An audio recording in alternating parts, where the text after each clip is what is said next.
Bonjour à toutes et à tous et bienvenue à la présentation de l'option Sciences économiques pour les troisième années générales de transition.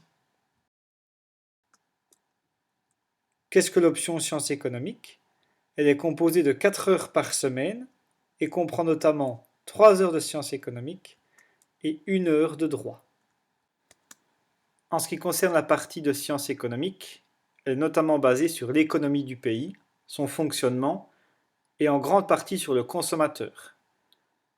Que recherche le consommateur? Que peut-il désirer? Quelles sont les associations qui le protègent contre tel ou tel achat? Ce qu'il peut gagner, ce qu'il peut dépenser, etc. Pour la partie de droit, cette année, c'est notamment basé sur le droit civil, c'est-à-dire du droit qui peut être utilisé dans la vie de tous les jours. En ce qui concerne tous les chapitres en sciences économiques, le premier concerne le problème économique. Nous partons donc d'une situation problème et essayons de déterminer tous les éléments qui peuvent cesser ce problème. En ce qui concerne les besoins et les agents économiques, nous déterminons tous les besoins que peuvent ressentir des personnes sur une journée et essayons de trouver des éléments qui peuvent satisfaire ces besoins, comme par exemple des biens et des services. Ensuite, en ce qui concerne les 4 agents économiques, les ménages, les entreprises, l'État et le reste du monde, nous analysons les différents éléments qui peuvent faire tourner l'économie d'un pays.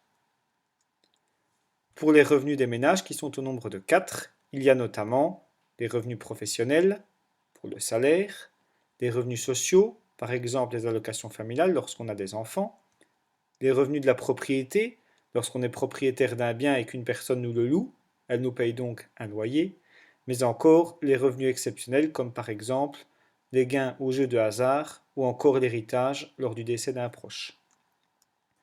En ce qui concerne les dépenses du ménage, nous analysons toutes les dépenses que peut faire un ménage sur un mois, par exemple le loyer, les assurances, l'électricité, le chauffage, les loisirs, etc. pour déterminer à la suite un budget.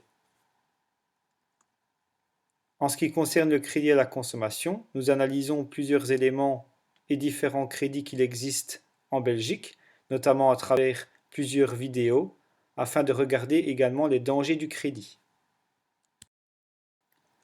Ensuite, la protection des consommateurs. Il faut savoir que les consommateurs sont protégés contre tout achat qu'ils exécutent, que ce soit dans les magasins, sur Internet ou lors d'un crédit. Pour la publicité dans les grandes surfaces, nous partons d'un magasin, d'un plan, nous analysons tous les rayons qu'il existe dans ce magasin et les différents endroits où sont situées toute publicité et promotion. Pour le chapitre sur la monnaie, l'euro et la banque, nous faisons l'historique de la monnaie, de sa création, jusqu'à aujourd'hui, avec la création de l'euro, l'Union européenne, mais également les banques. Pour le chapitre sur l'entreprise, nous analysons ce qu'est une entreprise, à quoi elle sert, comment est-elle créée, les différentes catégories, sortes d'entreprises, etc. Enfin, pour le chapitre sur le marché de l'offre et de la demande, nous partons de différents graphiques avec les différents produits qui peuvent être offerts sur le marché, ainsi que les différents demandeurs. Pour le cours de droit, la découverte du droit, ce qu'il en est des différentes lois, les cours et les tribunaux qu'il existe. Les différences entre les personnes et l'arbre généalogique, notamment les personnes physiques comme l'être humain et les personnes morales comme l'entreprise. Et enfin, le chapitre sur la capacité et l'incapacité aux yeux de la loi. Quelles sont les activités qui sont réalisables durant l'année en sciences économiques? La découverte du jeu sur le budget avec les différents revenus et différentes dépenses. La visite du musée de la Banque nationale de Belgique en rapport avec le chapitre sur la monnaie. La visite d'une entreprise de la province dans le cadre des semaines de l'entreprise organisées par la province de Luxembourg. Et enfin, la visite d'un supermarché de la région.